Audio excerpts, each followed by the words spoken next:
এবার যেহেতু আমরা নানান বৈশিষ্ট্য, কেরিয়ার গাইডেন্স সম্পর্কিত বিভিন্ন কৌশল সঙ্গে অন্যান্য আরও নানান ক্ষেত্র যেমন ডাইমেনশন, ওভারভিউ এবং কেরিয়ার ল্যান্ডস্কেপ ইত্যাদি নিয়ে আলোচনা করে ফেলেছি, তাই এখন আমরা ছোট করে এই বিষয়ে বলবো যে কখন আপনার ছাত্রছাত্রীদের কাউন্সেলিং করা উচিত হবে না। যদি আপনি লক্ষ্য করেন আপনি মানসিকভাবে চিন্তাগ্রস্ত, আপনি মানসিকভাবে পুরোপুরি নিরপেক্ষ নন, আপনাকে ঠিক সেই মুহূর্তেই ছাত্রছাত্রীদের কাউন্সেলিং করার কাজ থেকে নিজেকে সরিয়ে নিতে হবে। হতে পারে হয়তো সেই সময় আপনি আপনার সহকর্মীদের থেকে সাহায্য চাইতে পারেন।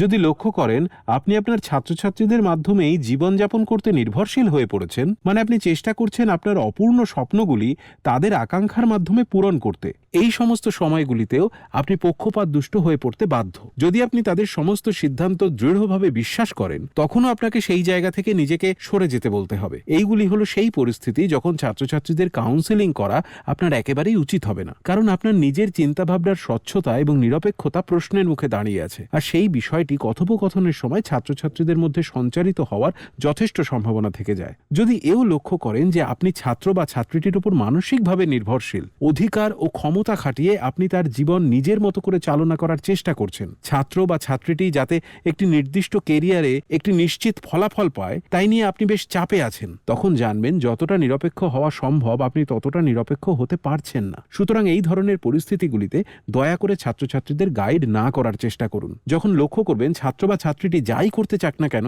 আপনি তা নিয়ন্ত্রণ করতে চান এবং তাদের রেকমেন্ডেশন দেওয়ার সময় আপনি বেশি নির্দেশক হয়ে উঠছেন, আপনি তাদের ভাবতে দিচ্ছেন না, আপনি তাদের সিদ্ধান্ত নিতে দিচ্ছেন না। গাইডেন্সের কাউন্সেলিং এর ক্ষেত্রে এই সবকটি হলো এমন বিষয় যেগুলি নিয়ে আপনার ভাবা উচিত। যদি লক্ষ্য করেন আপনি যথেষ্ট পড়াশোনা এবং গবেষণা ছাড়াই প্রচুর মতামত দিয়ে ফেলছেন, তবে সেটিও যথেষ্ট কারণ নিরপেক্ষ গাইডেন্স না দেওয়ার। এবং একজন কেরিয়ার গাইডের মধ্যে সবচেয়ে অবাঞ্ছিত বিষয়টি হলো যথেষ্ট পড়াশোনা এবং গবেষণার অভাব। আমাদের কেরিয়ার গাইড হিসেবে প্রতিনিয়ত পরিবর্তন হতে থাকা জ্ঞান এবং তথ্যের সঙ্গে নিজেদের আপডেট করতে হবে। এখন এত সব তথ্যের সঙ্গে তাল মিলিয়ে চলা খুব একটি সহজ কাজ নয়। এমনকি কেরিয়ার গাইড এবং কাউন্সিলরদের বছরের পর বছর লেগে যায় এই যাবতীয় তথ্যের ব্যাপারে দক্ষ হয়ে উঠতে, এবং যতদিনে আপনি দক্ষ হয়ে উঠবেন ততদিনে বেশ কিছু তথ্য বদলেও যাবে। এখন কিভাবে আমরা এত সব তথ্যগুলিকে তার বিভিন্ন দিকগুলিকে সামলাবো যা কেরিয়ার গাইডেন্সের মতো একটি জটিল বিষয়ের পিছনে আছে, আমরা কেরিয়ার পোর্টালে সঠিক এবং আপডেটেড তথ্য দেখে নিশ্চিত হতে পারি। ছাত্রছাত্রীদের তথ্য দেওয়ার ক্ষেত্রে আমরা গবেষণাকে প্রাথমিক উদ্দেশ্য হিসেবে রাখতে পারি এবং আমাদের যাবতীয় অনুমান ছাত্রছাত্রীদের জানানোর আগে তা তথ্য ও যুক্তি নির্ভর করতে পারি। সুতরাং যদি আপনি নিজে আপডেটেড থাকেন তাহলে আপনি নিশ্চিত হতে পারবেন যে আপনার ছাত্রছাত্রীরাও আপডেটেড তথ্য পাচ্ছে। যদি দেখেন আপনি নতুন শিক্ষণীয় কিছু এড়িয়ে যাচ্ছেন,